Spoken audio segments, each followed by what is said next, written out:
Ladies and gentlemen, thank you for standing by, and welcome to Huize Holdings Limited first quarter 2022 earnings conference call.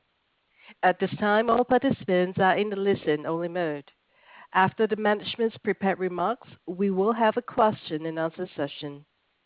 Today's conference call is being recorded, and a webcast replay will be available.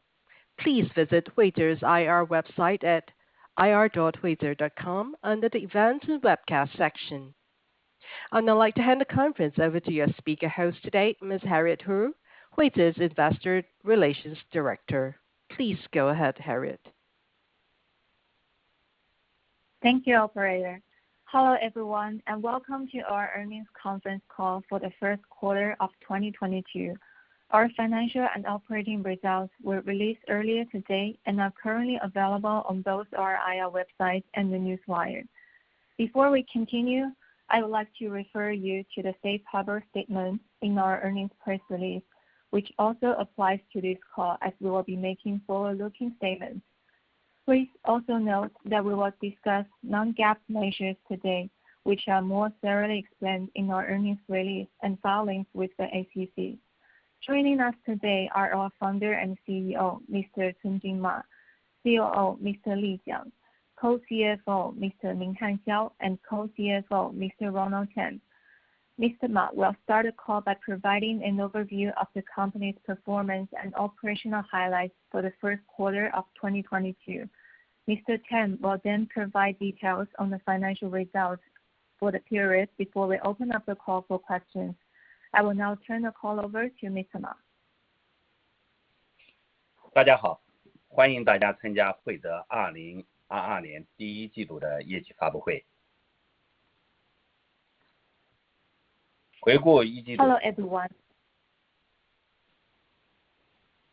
Harry 进行，你进行。Hello, everyone, and thank you for joining Huize's first quarter 2022 earnings conference call. 回顾一季度，我们的经营环境充满了挑战。一方面，新冠疫情的反复，经济的不确定性在增加，那么抑制了保险消费者的需求。另外一方面，互联网保险供给侧受到了新规的短期的冲击，仍未消退。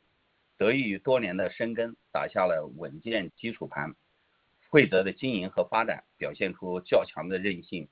期内的话，我们的平台促成了总保费达到了13.4亿元，与去年一季度的基数基本持平。In the first quarter, Huize's business results demonstrated strong resilience despite a challenging operating environment caused by the ongoing pandemic, softening insurance demand in China due to economic uncertainty, and the impact of the tightening industry regulations. Thanks to the solid foundation we have established in past years, total gross written premiums, or GWP, facilitated on our platform remained fairly stable at RMB 1.3 billion during the period, despite a high base for comparison in the first quarter of last year. 从保费的结构上来看，我们的长期险业务护城河的效应稳固。一季度长期险占总保费比例为 90.1%， 连续10个季度占比达到了 90%。那么续期的保费同比增加了 113.9%， 达到了人民币的 10.8亿元。稳健的续期佣金收入提升了公司对抗市场不确定性的能力。同时，我们的用户数量持续增长，用户画像维持高质量。截止一季度末，平台累计投保用户达到了800万，期内增加约为 49.5 万。在一季度投保长期险的用户中，2线及以上城市的客户占比 63.7%， 平均年龄为 33.5 岁。一季度长期险第13个月和第25个月的平均继续率维持在 94%， 继续保持在行业较高的水平。以首年保费计，储蓄险的建均约为人民币 2.9 万元。In terms of product mix, we have maintained a strong competitive edge in long-term insurance products. In the first quarter, GWP contribution of long-term insurance products remained above 90% for the 10th consecutive quarter. Renewal premiums increased by 113.9% year-over-year to RMB 1.1 billion, providing steady cash flow for us to withstand times of economic downturn and market volatility. As we continue to grow our client base, we have maintained a high-quality user profile. As of March, our cumulative number of insurance clients reached 8 million, representing a quarter-over-quarter increase of approximately 495,000.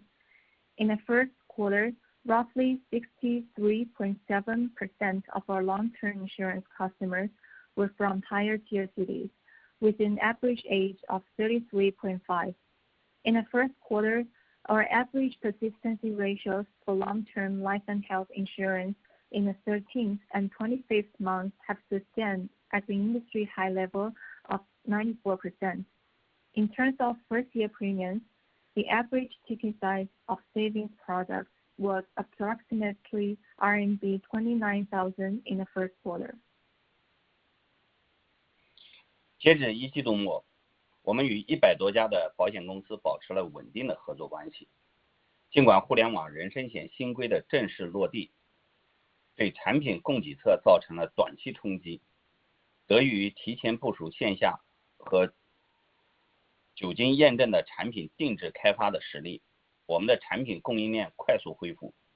3月以来，陆续上线了新守护、汇新安、2002等定制的重疾险产品，经营年年等定制储蓄险产品。一季度，定制产品的保费占比了 69.2%， 较去年同期提升了 8.2个百分点。另一方面，我们与保险公司合作，为客户提供线下储蓄型的产品。不仅如此，在产品的供应趋稳的基础上面，我们进一步完成了定制产品的体系升级，从寿险和健康险扩大至全险种的定制，致力于通过客户群分群及产品分层落实精细化经营。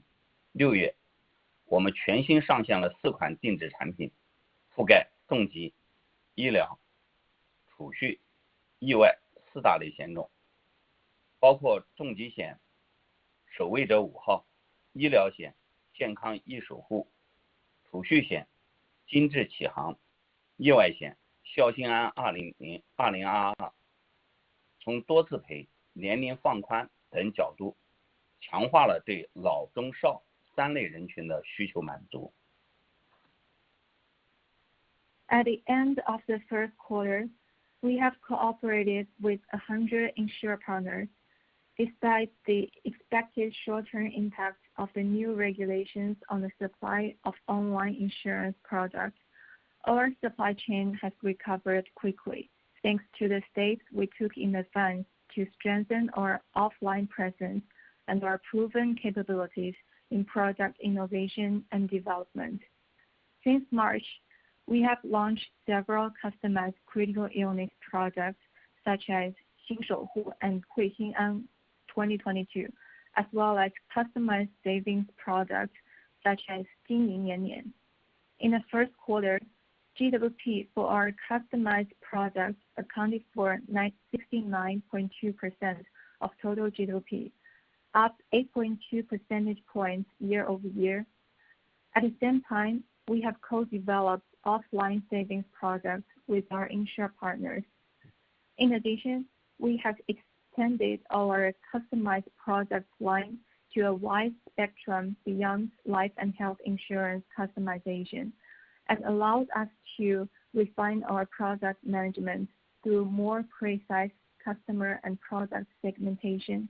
For instance, we launched 4 new customized products, including a critical illness product, Guardian Number 5, and a medical insurance product, 健康易守护, a savings product, 精致启航, and an accident insurance product, 孝心安 2022.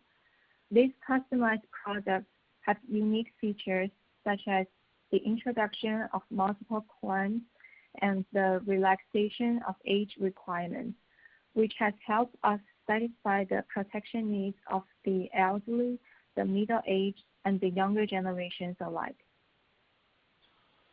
我们持续在科技输出业务端取得了进展，目前已经服务了头部的大型保司、中型保司、新型保司的数字化转型，深度参与了包括太平人寿和长城人寿在内的保司数字化加速引擎、买点体系、客户画像等项目。与此同时，我们不断的推陈出新，收获了市场的一致肯定。3月，凭借着强科技能力和高服务水平，惠泽获评2022年最受用户信赖的互联网保险科技平台之一。4月，依托自有的大数据和科技化优势，我们推出了全新的数字化核保系统，致力于打破保险供给和保障需求的信息不对称壁垒，从健康管理、再次核保及保险推荐等方面一站式解决慢病人群的购买保险难题。5月，惠泽数科通过了 BCMM-3 的3级的认证，数字管理运营能力获得了权威认可。On our technology service business front, we have continued to make solid progress, and our clients already include the likes of large, mid-sized, and emerging insurance companies who come to us for assistance with their digital transformation needs. For example, we are deeply involved in the digital acceleration, tracking system, and customer profiling projects of our clients, including Taiping and Great Wall. In March, we have been named one of the most reliable insurtech platforms for 2022, given us solid digital capabilities and high-quality service. In April, leveraging our proprietary big data analysis and technical advantages, we launched a new digital insurance underwriting system, minimizing the information asymmetry between insurance products and customers. The system aims to solve the problems chronic disease patients face in obtaining insurance by offering a one-stop solution that includes health management, re-underwriting, and insurance product recommendations. Finally, in May, we obtained the Data Management Capacity Maturity Assessment Model, the DCMM Stable Class Level 3 certification, one of the most authoritative certification systems for data management and maturity in China, underscoring our industry-leading data management capabilities. 未来3年，我们将打造融合 A、B、C 端全渠道的数字化保险服务业务生态。在 C 端，我们将夯实惠泽的基本盘，加速构建线上线下融合的全场景、全产品服务能力，发挥平台的数字化能力和利用好沉淀于平台的客户标签数据，驱动业务端客户洞察和价值客户的运营，持续挖掘客户在全生命周期里的保险需求，提升已交易用户的留存率，并通过老客户运营和转介绍机制推动裂变增长，优化获客成本。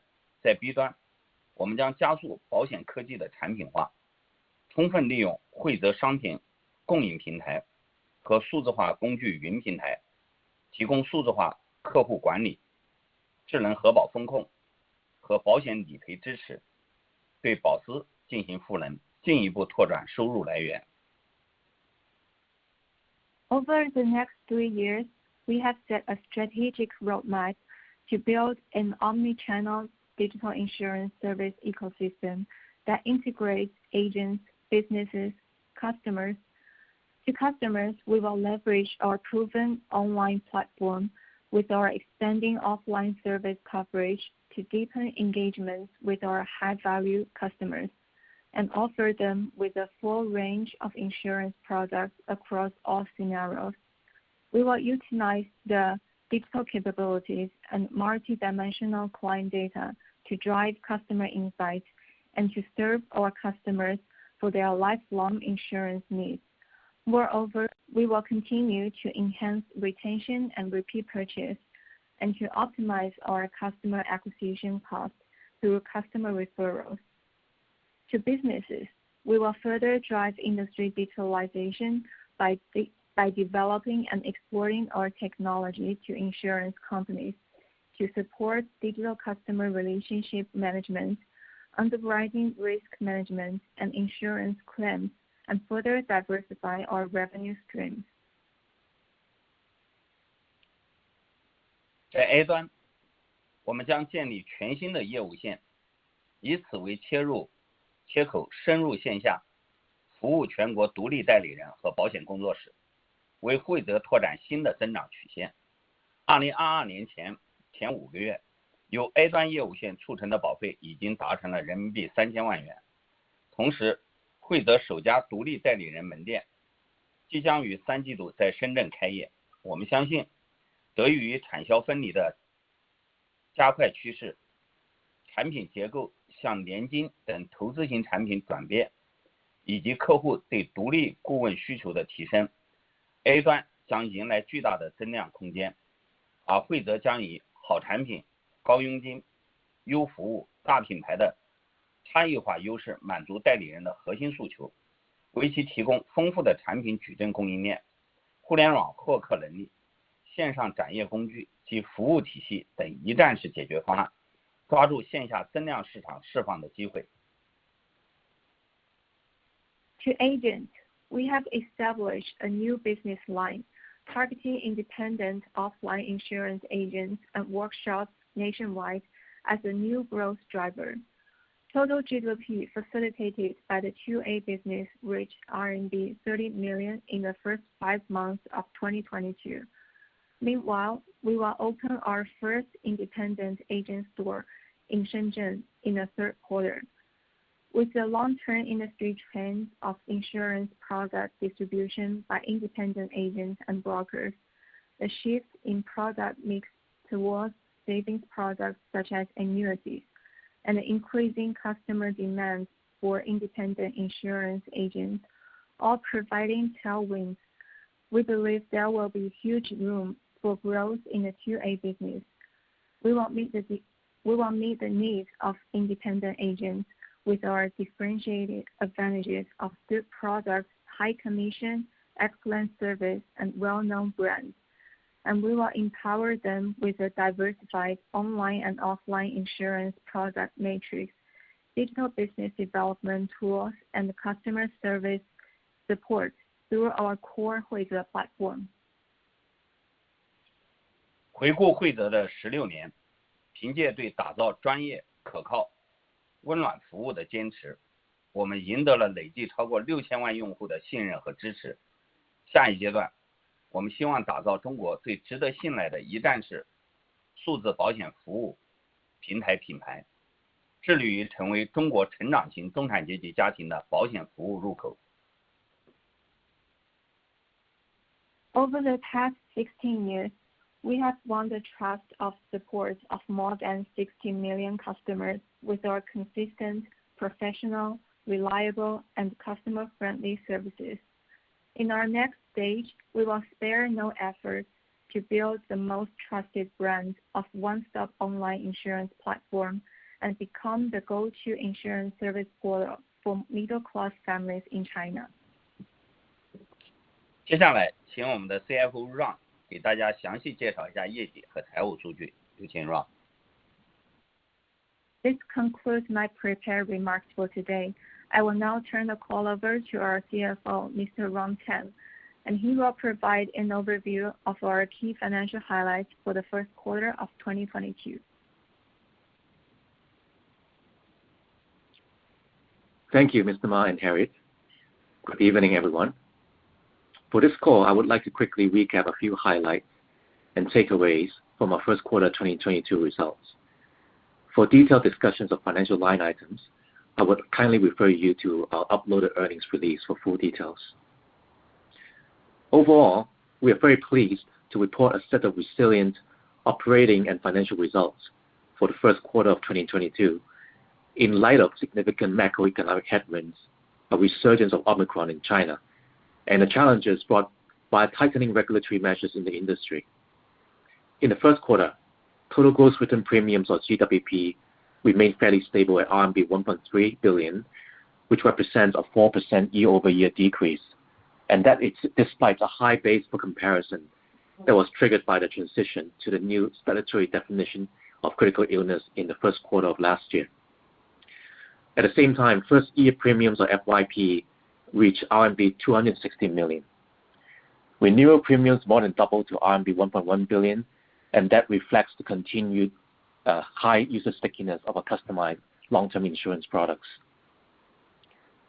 One key highlight from the quarter results is that we have continued to co-develop long-term customized protection and savings products with our insurance partners. One of the key challenges that we have expected going into the year 2022 was the disruption on the supply side of online insurance products due to the regulatory changes. As Mr. Ma has mentioned in his opening remarks, we have already made significant progress in replenishing the supply of products on our platform, and we have now a full suite of co-developed products covering long-term health, savings, and P&C products. In the first quarter, our platform offered 482 insurance products online. These efforts continue to help to drive GWP contribution of our long-term insurance products to be above 90% for the 10th consecutive quarter. And the GWP contribution of our customized products also remained at a high level of 69.2% in the first quarter. Our resilient performance operationally and financially continues to reflect the high quality of our 8 million strong customer base and the effective customer acquisition capabilities provided by our omni-channel distribution platform model. The two key operating metrics that demonstrate these strong points are the average ticket size of our long-term savings products and the persistency ratios for the renewals of our policies. The average FYP of our long-term savings products were well over RMB 29,000 in the first quarter of 2022. And in the first quarter, our persistency ratios for in-force long-term life and health insurance policies renewals in the 13th and 25th months remained at 94% on average, a very high level compared to industry averages.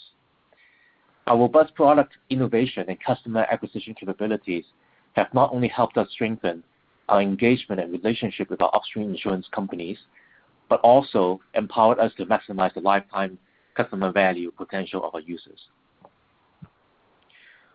While our revenue for the quarter saw a temporary setback given the industry-wide weakness in FYP facilitation amidst the adverse external factors and also the high base for comparison in Q1 of last year, this was more than offset by an overall improvement in our corporate cost structure.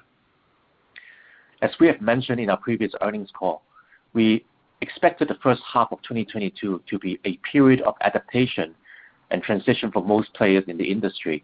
And at Huize, our first priority from a strategic financial management standpoint is to further drive improvements in our overall corporate cost structure and operating efficiencies. And we are pleased to report that following the implementation of our group-wide organizational structure optimization program, we have achieved a 59.7% decrease year-over-year in our total operating costs and expenses in Q1 to RMB 285 million. As such, we achieved a GAAP net profit attributable to shareholders of RMB 10.6 million in the first quarter of 2022. As of the end of the first quarter, our combined balance of cash and cash equivalents was approximately RMB 380 million, demonstrating our ample liquidity and solid balance sheet position to withstand the current economic downturn and providing capital for further investment in business growth. In the first quarter, we have also repurchased an aggregate of approximately 339.3 thousand ADSs, or 10% of our approved mandate under the existing 12-month share repurchase program. Going forward, we will continue to execute on the group-wide optimization program in Q2 with the goal of further reducing our fixed cost base to improve operating leverage upon business recovery. And based on our preliminary assessment of current market conditions, together with a macro recovery in the second half, we expect to achieve quarterly profit in the second half of this year. As Mr. Ma mentioned, we have set out a strategic direction to build an omni-channel digital insurance service ecosystem that integrates agents, A, businesses, B, and customers, C, over the next 3 years.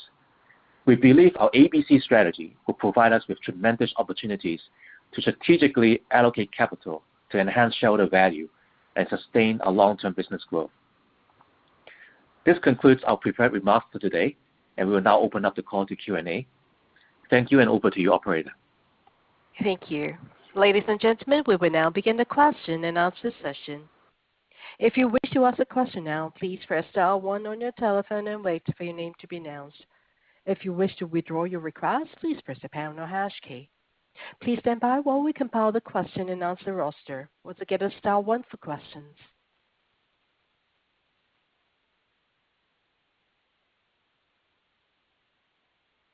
Our first question will come from the line of Amy Chen from Citigroup. Please go ahead. Hi, thank you, management, for letting me have the chance to ask a question. And I'll be asking question on behalf of Michelle today. And the first question would be that, as management has mentioned earlier, there is a new regulation this year that have brought some short-term headwinds on the supply chain, on the supply side. Would you be able to share more color on how Huize has adapted to this new regulation, and what was your strategy to better cope with the changes? And did you see any changes in terms of product line and in terms of channel mix? And the second question would be on, can you give us some updates related to the second quarter operations? Thank you very much. Okay, thanks, Amy. It's Ron here. I'll take your questions. So the first question regarding the impact on the regulatory changes starting from this year. I think that the regulatory changes have been absorbed by the market and the industry. And I guess 3 key points that I would like to answer in relation to this question would be that most importantly, we have replenished our supply side with over 400 products as of the first quarter of this year. And that encompasses the full suite of products from long-term health, savings, and also property and casualty. So I think that the major concern that people have or the market has on the sector is that the disruption on the supply side on the online insurance product. I think that we have demonstrated that we have already made significant progress in replenishing the supply. And also recently, last week, we have upgraded our portfolio of customized products, and that includes even an online version of an annuity product, I guess, which is one of the first in the industry, which we have co-developed with Hang An Standard Life, which is a joint venture backed by the Aberdeen Group in the UK. So I think that this is all major milestones and significant concrete steps that we have been taking in terms of addressing the supply chain concerns. So that's the first point I'd like to make.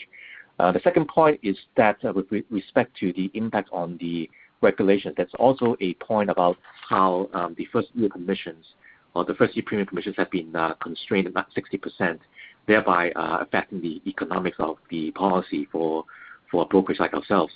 And I think that what we have achieved so far is that on our new, for example, critical illness product that we have co-developed with the insurance companies, we have now able to achieve basically a lifetime value of the policy, which is basically the same as what we had been before the regular changes. So what that means is that the depressed first year commission of 60% has been compensated by a higher second and third year renewal commission rates. And therefore, we have been able to maintain the lifetime value of the policy at probably around 120%, which I think has been a major milestone again on the regulatory changes front. And the third point I'd like to make is that we've also, since the second half of last year, actively going into the offline space. And I think with that, we have been able to launch, offline versions of the savings product that we have been co-developing with our insurance company partners, particularly with Hong Kong Life. And I think that that has all been coming through in the second quarter of this year. So I think that we have been over the past 2 quarters been able to adjust and adapt to the new regulatory regime, and then we have come out quite strongly with respect to the supply side of things, with respect to the online offline presence and services and products, and also the economic arrangements of the insurance companies. So the second question regarding the Q2 guidance, I think as we all know, and the market is very well aware of, Q2 has been an extremely challenging period of time for the Chinese economy in general, with enforced lockdowns in major cities across the country. And with that kind of backdrop, I think it is very reasonable to expect a very weak Q2 in terms of operating performance. I think from a FYP perspective, we have been showing some sequential recovery because of the stride that we have made on replenishing the supply side on the online insurance products. But however, we also see continued challenges, and particularly with the lockdown situation, and we also have a less of an offset from the strong renewal policies contribution from the first quarter of this year, which was a result of the very strong first quarter of last year because of the critical illness definition regime change. So I think that Q2 will be flattish year-over-year, and correspondingly, I think that with a macro recovery that we expect in the second half of this year, and with the economy coming back on stream, we do expect that we will be able to achieve a quarterly profit in the second half. Thank you. Thank you very much. That was very clear. Thank you. Our next question comes from the line of Mindy Gao from CLSA. Please ask your question. Hi, thank you for taking my question, and this is Mindy from CLSA, and I got 2 questions. The first one is, as we noticed, as we see the resurgence of COVID outbreaks in the first half in China, and I just wonder how would that affect our business in the first half of 2022? And my second question would be, as we noticed earlier that Huize has been included in the provisional list under HFCAA recently, and I'm just wondering what would be the impact and how does the management plan to deal with the potential risk of delisting? That's my 2 questions. Thank you. Thank you, Mindy, for your questions, and thanks for joining. So 2 questions. The first question on the COVID impact on the business. I think I put it on 2 sides of things, right? I think the first side of things would be from a business operational perspective. I think that we are not as affected by the emergence of COVID than maybe some of the more traditional offline agencies or brokerages, because most of our activities are done online, as you know. However, I think that the more pertinent point to make is that the Omicron outbreak has really dampened income expectations of the average consumer in China, and also I think that it also has unfortunately led to quite massive layoffs in the economy across different industries. And so I think that the major impact of Omicron on the industry really has to do with the consumers' confidence and the consumers' ability or willingness to consume an insurance product, which, as we all know, insurance product is a non-essential item in a way. It's the most discretionary of all financial products available compared to things like securities or fixed income products, I think. And therefore, I think that the major impact Omicron has is on the demand side of the industry, and it has been very, very weak in the first 2 quarters, as we can also take reference from the FYP numbers of the major insurers in China, and also from the other brokerages and third-party intermediaries. So that will be the answer to the first question. And for the second question on HFCAA and the delisting risk, I think that the market has somewhat absorbed all of this news flow already by now. I think most of the Chinese companies that are listed in the US ADR markets has already gone on this list. And I think from the company standpoint, what we would like to make as a statement is that we continue to maintain our listing in the US, and we will take all the steps that is required to make sure that we will safeguard shareholders' interest and shareholder value. And obviously, we'll be looking into measures, including potential secondary or dual listing in Hong Kong, in order to somehow hedge this risk of the delisting scenario. And I think that we also have been seeing some encouraging signs in the news, reporting on collaborative efforts between the two sides of the regulators table, from the China side and also on the US side, in terms of progressing on the PCAOB issues, on on-site inspection of audits, etc. But I think frankly this is somewhat out of the corporate's level of control. But we will remain optimistic on a resolution of the matter between the two sides, and we on our own level will continue to take all measures in order to safeguard shareholders' interests. Thank you, Ron. Thank you. Very clear. Thank you. As a reminder, if you wish to ask a question, please press star 1 on your telephone keypad.